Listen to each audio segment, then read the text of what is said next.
Hi, my name is Curloo, and today we're going to read Chapter 5 of Heidi. Let's get started. Chapter 5. 2 Unexpected Visitors. A winter passed, and then another happy summer, and Heidi's second winter on the mountain was nearly over. She began to look forward eagerly to the spring when the warm winds would melt the snow and all the blue and yellow flowers would bloom again. Then she would go up to the pasture once more, and that she always enjoyed more than anything. She was now 7 and had learned a great many useful things from her grandfather. She knew how to handle the goats, and Daisy and Dusky ran after her like pet dogs, bleating with pleasure at the sound of her voice. Twice during the winter, Peter had brought up messages from the schoolmaster in Dorfli to say that Uncle Alp must send the child who was living with him to school. She was quite old enough and ought, in fact, to have started the winter before. Both times, Uncle Alp replied that if the schoolmaster had anything to say to him, he could always be found at home, but he did not mean to send the child to school. These messages Peter delivered faithfully. When the March sun began to melt the snow on the slopes, the first snowdrops came out. The trees had shaken off their burden of snow, and their branches were swaying freely in the wind. Heidi spent her time between the hut, the goat stall, and the fir trees, and kept running to report to her grandfather how much bigger the patch of green grass had grown. One morning, just as she was dashing out of the hut for about the 10th time, she saw an old man standing on the threshold dressed in black and looking very solemn. He saw she was startled and said in a friendly voice, "You needn't be afraid of me. I'm fond of children. Come and shake hands. I'm sure you must be Heidi. Where's your grandfather?" "He's indoors making wooden spoons," she told him and showed him in. He was the old pastor from Dorfli who had been a neighbor of Uncle Alp's when he lived there. "Good morning, my friend," he said as he went up to him. Uncle Alp looked up in surprise and got to his feet. "Good morning, Pastor," he replied. Then he pulled forward a chair, adding, "If you don't mind a hard seat, take this one." "I haven't seen you for a long time," said the pastor when he had sat down. "Nor I you," was the reply. "And now I've come to talk to you about something. I expect you can guess what." He paused and glanced at Heidi, who was standing by the door looking at him with interest. "Run and take some salt to the goats, Heidi, and stay with them until I fetch you," said her grandfather, and she did as she was told at once. "That child should have gone to school this winter, if not last," the pastor went on. "The teacher sent you a warning, but you didn't take any notice. What do you intend to do with her, neighbor?" "I don't intend to send her to school." The pastor stared at Uncle Alp, who was sitting with his arms folded and a very stubborn expression on his face. "Then what will become of her?" he asked. "She'll grow up with the goats and the birds. They won't teach her any bad ideas, and she'll be very happy." "She is not a goat, nor a bird, but a little girl. She may not learn anything bad from such companions, but they won't teach her to read or to write, and it's high time she began. I've come to tell you this in all friendliness, so that you can think it over during the summer and make your plans accordingly. This is the last winter when the child can stay up here without any education. Next winter, she must come regularly to school." "She'll do no such thing," said the old man obstinately. "Do you really mean that nothing we can say will make you see reason about this? You've been about the world and must have seen and learnt a great deal. I should have credited you with more sense, neighbor." "Would you indeed?" said Uncle Alp dryly, but his voice showed that he was not quite easy in his mind. "Do you think I'm going to send a little girl like Heidi down the mountain every day next winter, no matter how cold or stormy it may be, and have her come back at night when it is often blowing and snowing so hard that it's difficult for a grown man to keep his feet? Perhaps you remember the queer spells her mother used to have. Such a strain might well make this child develop something of the same sort. If anybody tries to force me to send her, I am quite prepared to go to law about it. Then we'll see what will happen." "You're right so far," agreed the pastor amiably. "It wouldn't be possible to send her to school from here. And you're fond of her, I can see. Won't you, for her sake, do what you should have done long ago? Come back to Dorfley to live? What sort of life do you lead up here, at odds with God and man? And there's not a soul to help you if you are in any trouble.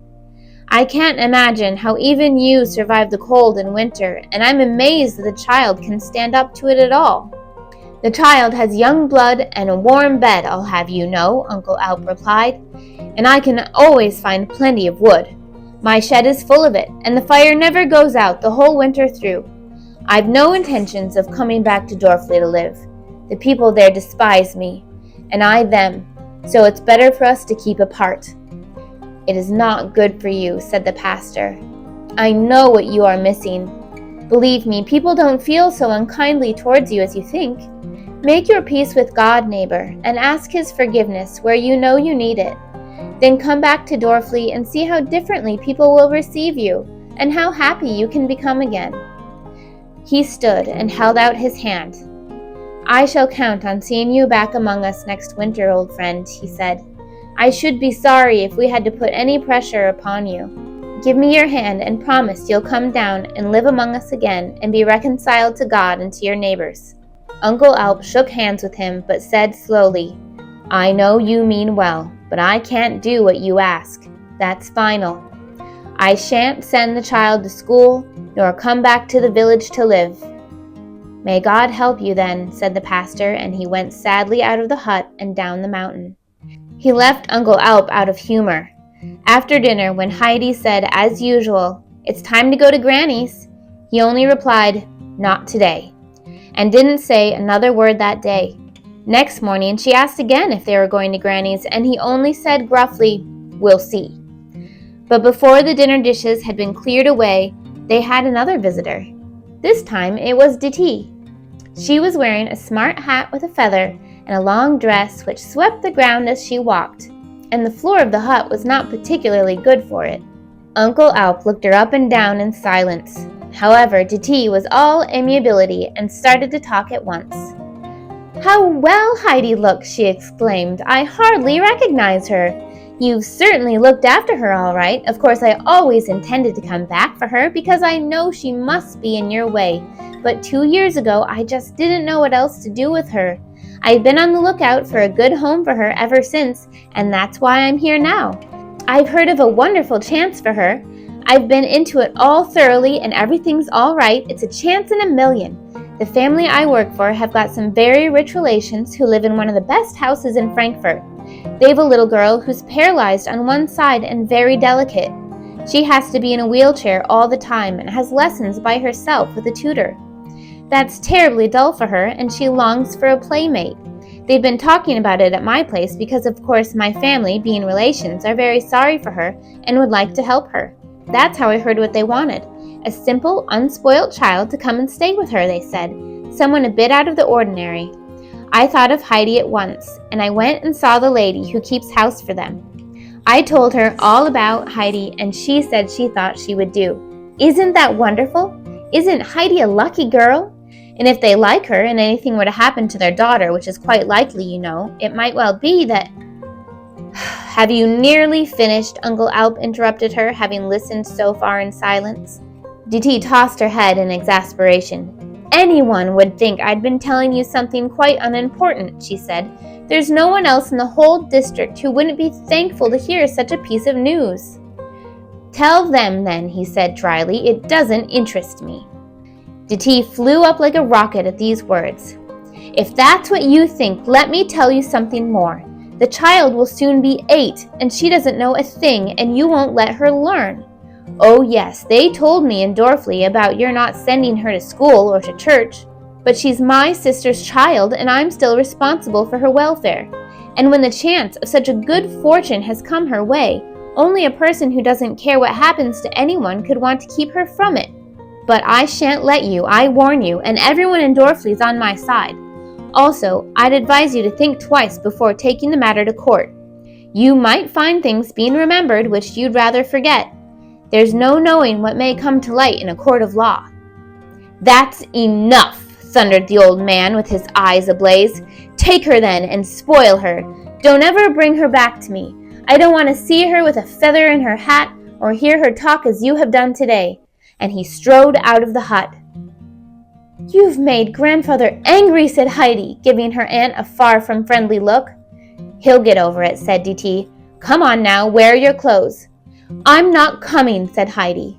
"Don't talk nonsense," snapped her aunt, but continued in a coaxing tone. "You don't know what a good time you're going to have." She went to the cupboard and took out Heidi's things and made them into a bundle. "Put on your hat. It's a little shabby, but it'll have to do. Hurry now, we must be off." "I'm not coming," Heidi repeated. "Don't be stupid and obstinate like one of those old goats," snapped Dete again. "I suppose it's from them you've learned such behavior. Just you try to understand now. You saw how angry your grandfather was. You heard him say he didn't want to see us again. He wants you to go with me, so you'd better obey if you don't want to make him angrier still. Besides, you can't think how nice it is in Frankfurt, and how much there is going on there. And if you don't like it, you can always come back here. Grandfather will be in a better mood by then." "Can I come straight back again this evening?" asked Heidi. "Well, no. We shall only get as far as Mainfeld today. Tomorrow we'll go on by train, but you can always get back the same way if you want to come home. It doesn't take long." Dete caught hold of Heidi with one hand and tucked the bundle of clothes under the other arm, and so they went off down the mountain. It was still too early in the year for Peter to be taking the goats up to the pasture, so he was at school in Dorfli, or should have been. But every now and then he played truant, for he thought school to be a great waste of time and could see no point in trying to learn to read. He liked much better to wander off and gather wood, which was always needed. On this particular day, he was just coming home with an enormous bundle of hazel twigs when he saw Heidi and Dete. "Where are you going?" he asked as they came up to him. "I'm going to Frankfurt on a visit with my auntie," said Heidi. "But I'll come in and see Granny first. She'll be expecting me." "No, you won't. There's no time for that," said Dete firmly, as Heidi tried to pull her hand away. "You can go see her when you come back." And she kept tight hold of her and hurried on.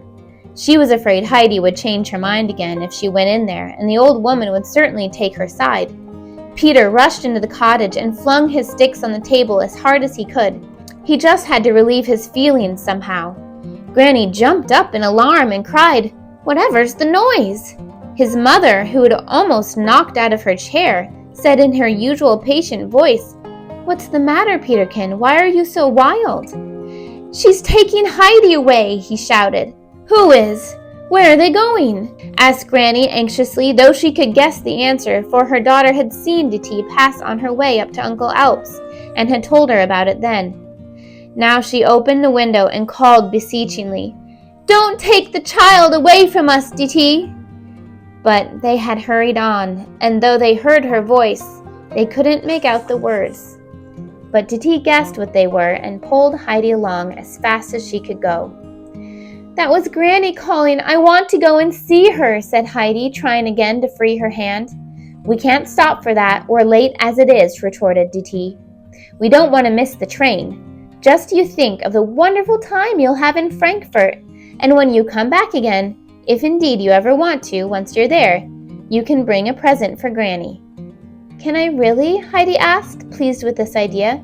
"What could I get for her?" "Something nice to eat, perhaps. I expect she'd like the soft white rolls they have in town. She must find black bread almost too hard to eat now." "Yes, she does. I've seen her give her piece to Peter because she couldn't bite it." "Let's hurry, Dete. Can we get to Frankfurt today? Then I could come back at once with the rolls." She started to run so fast that Dete, hampered by the bundle of clothes under her arm, found it hard work to keep up with her. But she was glad to get along so quickly because they were coming to Dorfli, where she knew people would start asking questions in a way which might upset the child again. Sure enough, as they went through the village, remarks came from all sides. "Is she running away from Uncle Alp? Fancy, she's still alive. She looks well enough." To all questions, Dete replied, "I can't stop to talk. You can see we're in a great hurry and we've a long way to go." She was thankful when they had left the village behind. Heidi didn't say another word, but ran on as quickly as she could. From that day, Uncle Alp grew more silent and forbidding than ever. On the rare occasions when he passed through Dorfley with his basket of cheeses on his back and a heavy stick in his hand, mothers kept their children well out of the way, for he looked so wild. He never spoke to anyone, but went down to the valley where he sold his wares and bought bread and meat with the proceeds. People used to gather in little groups after he had passed, gossiping about his strange looks and behavior. They all agreed it was a mercy that the child had escaped from him, and reminded one another how fast she had been running down the mountain, as if she had been afraid he was coming after them to fetch her back. But Peter's granny always stood up for him. Whenever anyone came to bring her wool to spin or to fetch the finished work, she took care to mention how well he had looked after the child, and how kind he had been about repairing their cottage, which might otherwise have fallen down by this time. The villagers found this hard to believe, and decided the old woman did not know what she was talking about, being blind and probably deaf as well. Uncle Alp never went near her cottage again, but he had done his work well, and it was now strong enough to stand up to the stormy weather. Without Heidi's visits, Granny found the days long and empty, and she grew very sad, and often used to say, "I should like to hear that dear child's voice just once again before I die." That's the end of chapter 5. Stay tuned for chapter 6.